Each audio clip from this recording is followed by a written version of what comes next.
الرحمن الرحیم فبما رحمت من اللہ لنت لهم ولو كنت فظا غلیظ القلب لانفضوا من حولك صدق اللہ العظیم وصدق رسولہ النبی الکریم ان اللہ وملائکتہ یصلون علی النبی یا ایہا الذین آمنوا صلوا علیہ وسلموا تسلیما الصلاة والسلام علیک یا سیدی یا رسول اللہ وعلی آلک واصحابک یا حبیب اللہ الصلاة والسلام علیک یا سیدی یا نبی اللہ وعلی آلک واصحابک یا سیدی یا رحمتا للعالمین۔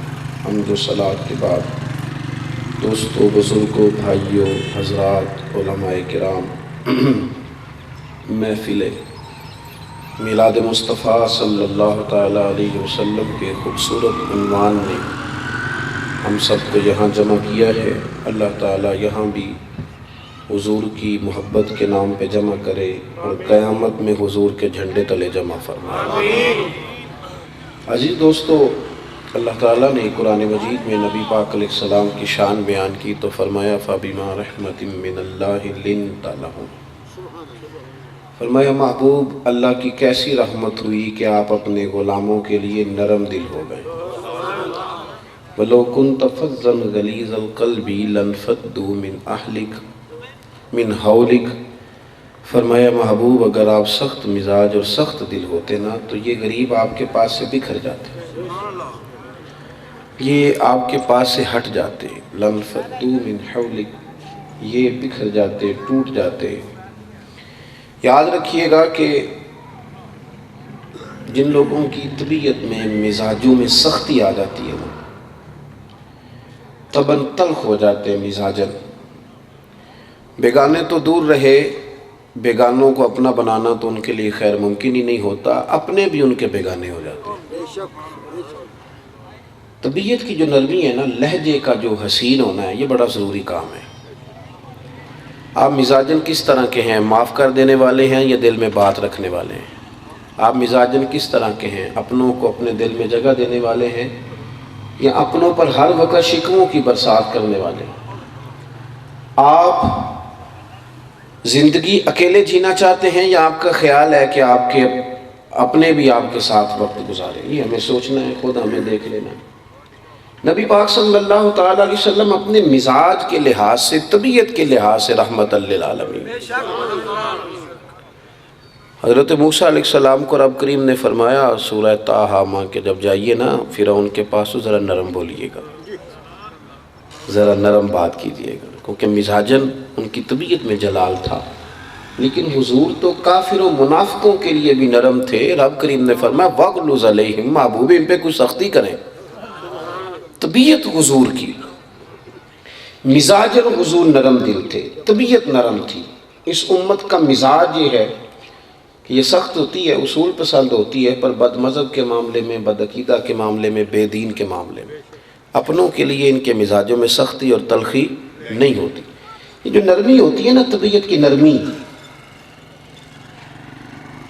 اس کا معنی ہوتا ہے کہ آپ کے دل میں معاف کرنے کا جذبہ بھی ہے، پیار کرنے کا جذبہ بھی ہے، سوچیں بھی آپ کی اچھی ہیں، آپ کسی کو برداشت بھی کر سکتے ہیں۔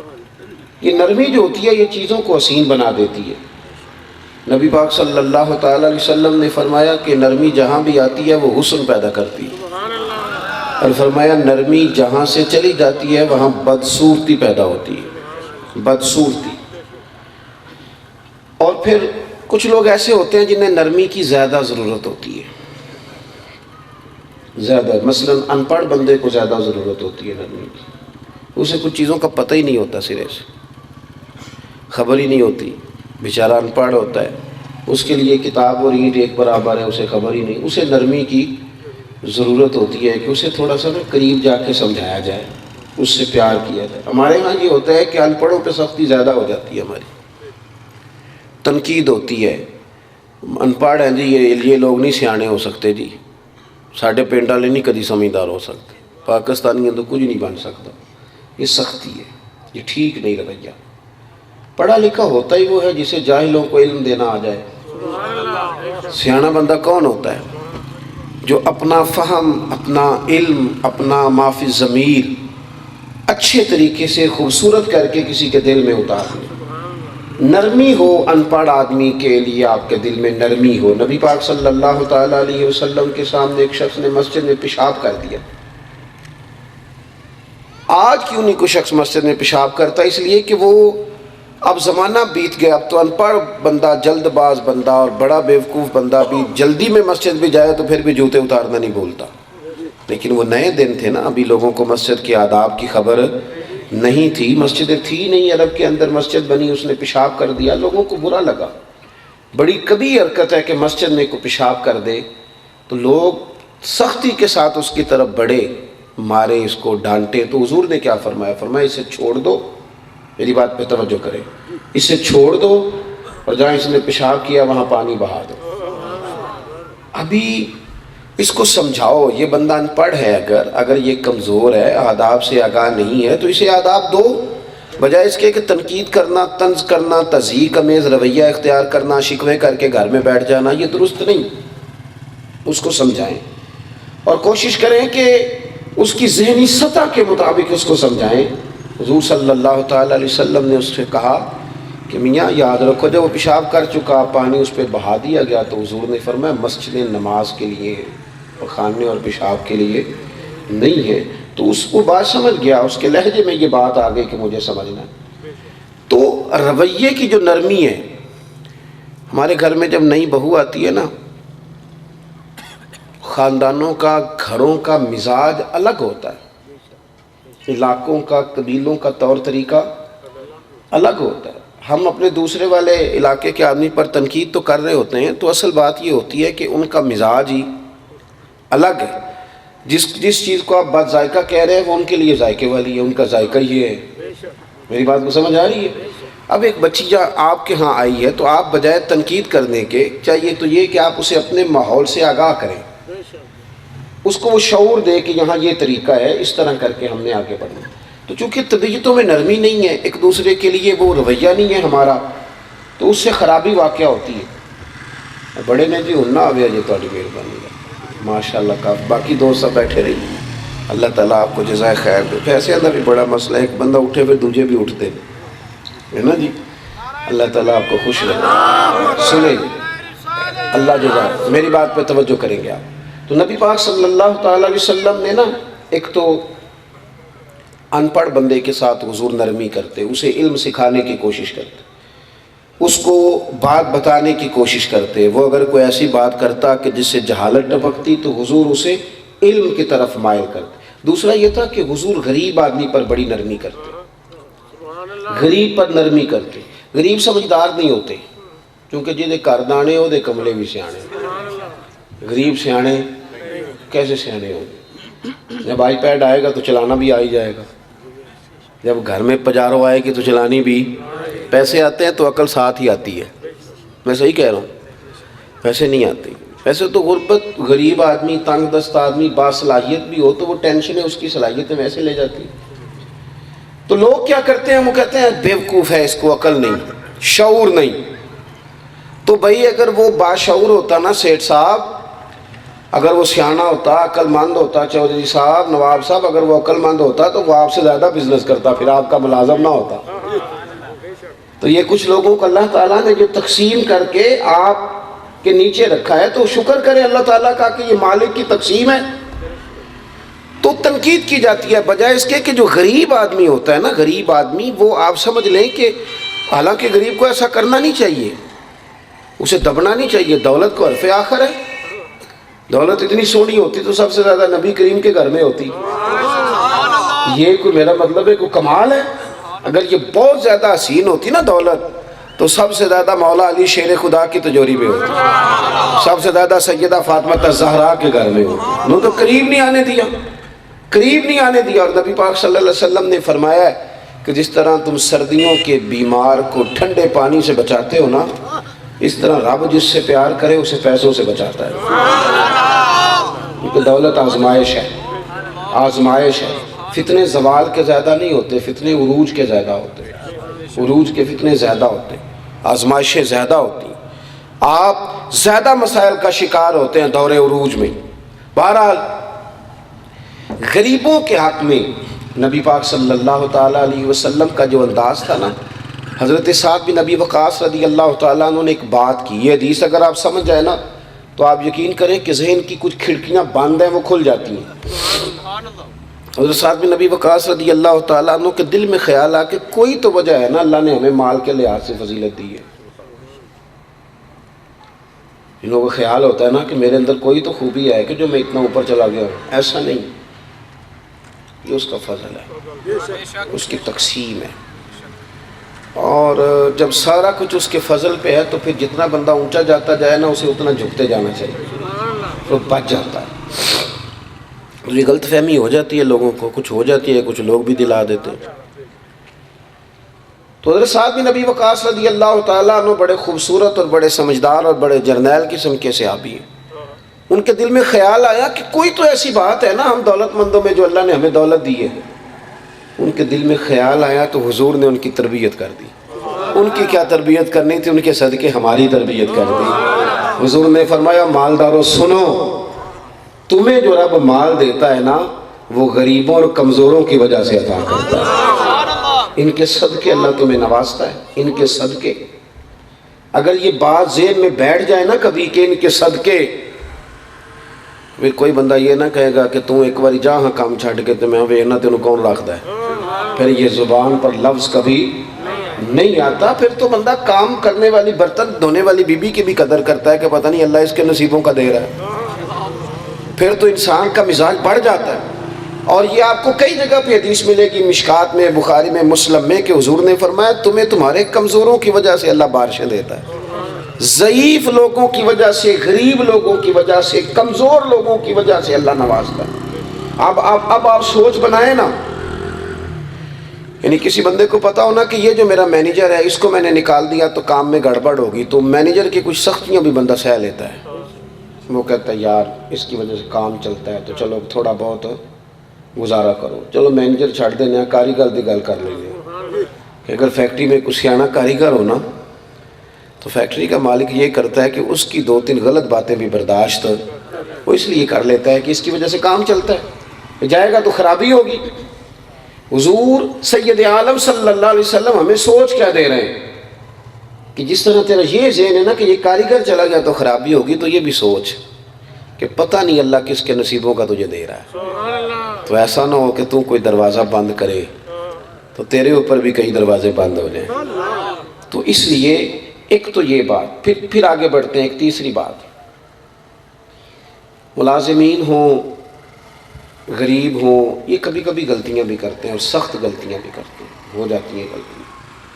لیکن ایک بات بڑی عجیب ہے، یعنی غریب کے ہاتھ سے گلاس ٹوٹ جائے تو مجرم اپنا بال موبائل توڑ چھڑے کہ تساں ہانڈی نہیں صحیح پکائی تو وہ پھر بھی مجرم نہیں۔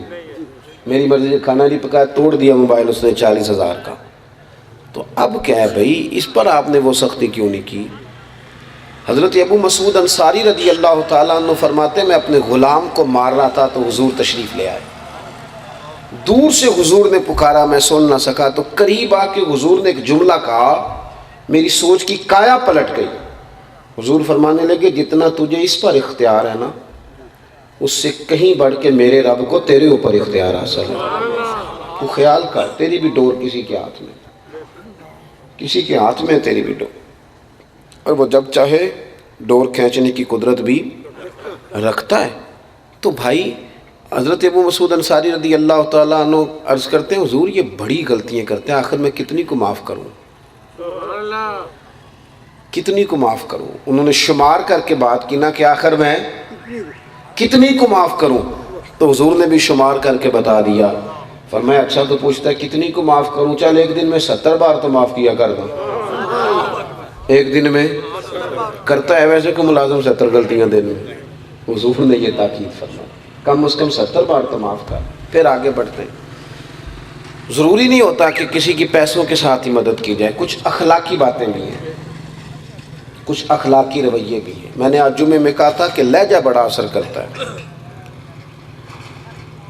لہجے کا بڑا اثر ہوتا ہے۔ بڑا. وہ کہا تھا نا حضرت لقمان نے اپنے بیٹے سے خدک للناس. قرآن مجید کہتا ہے کہ کہا تھا کہ بیٹے لوگوں کے ساتھ نا منہ ٹیڑھا کر کے باتیں نہ کرنا. لہجے کا بڑا اثر ہوتا ہے. بڑا چھوٹا بچہ ہو نا سال سوا سال کا,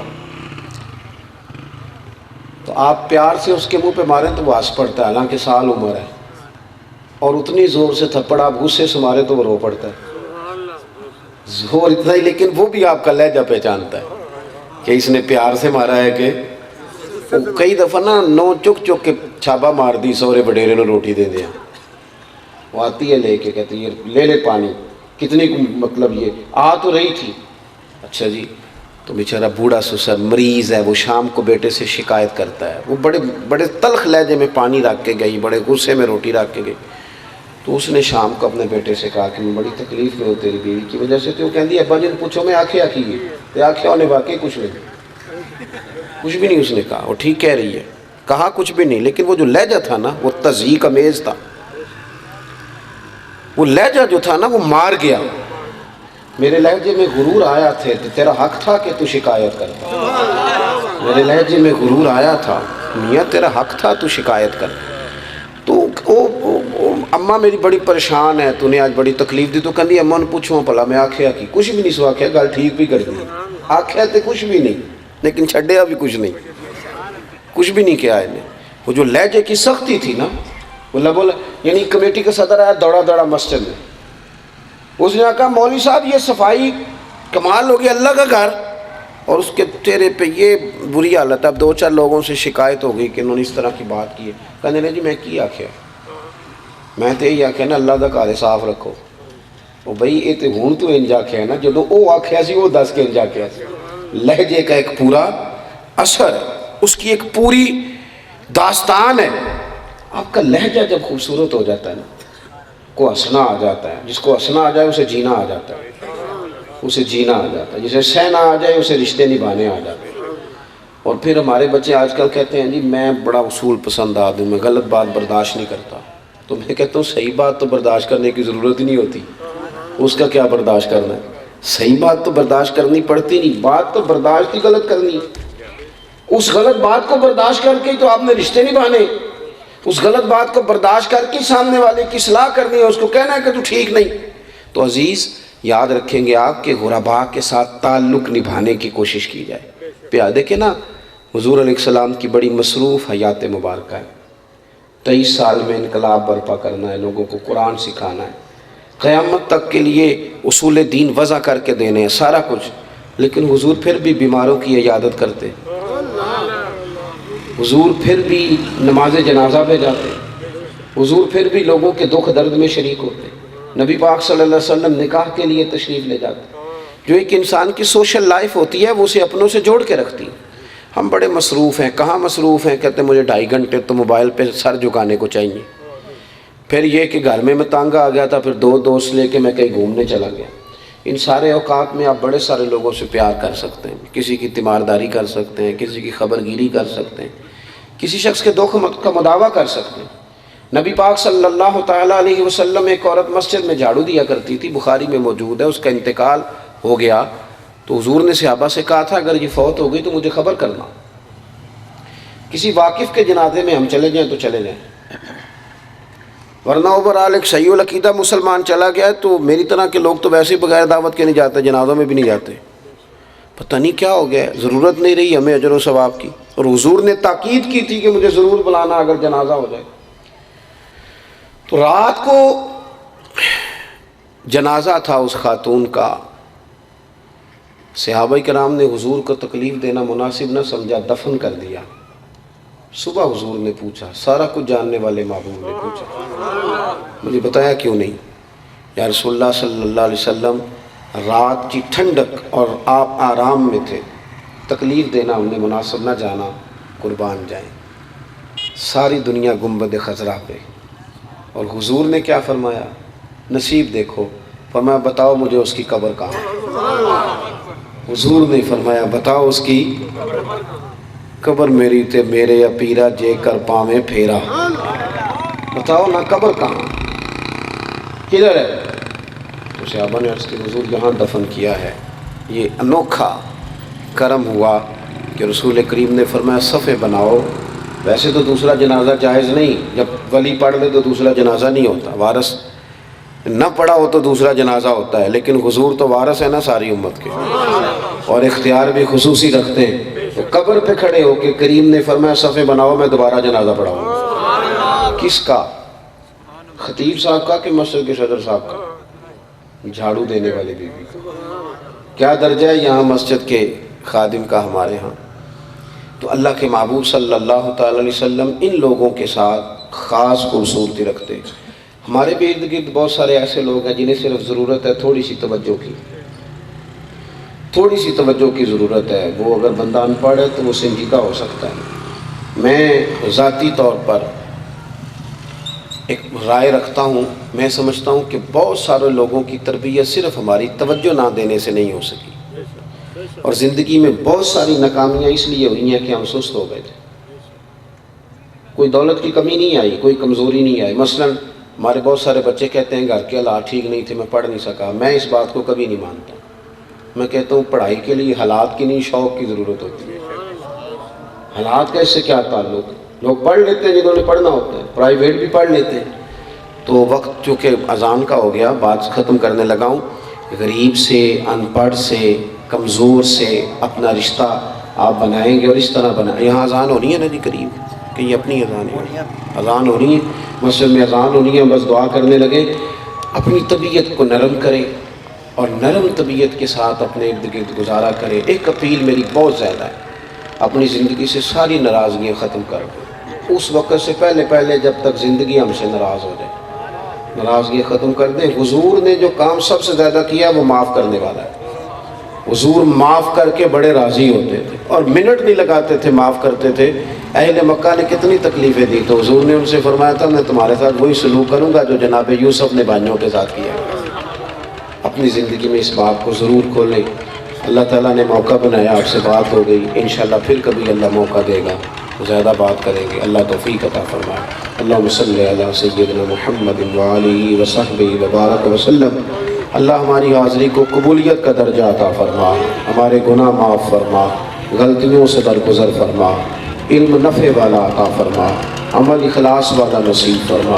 ہمارے جن بھائیوں نے، دوستوں نے یہ بندوبست کیا انہیں بہترین صلہ عطا فرما۔ جو تشریف لائے ہیں انہیں قدم قدم پہ راحتیں، برکتیں، سعادتیں عطا فرما۔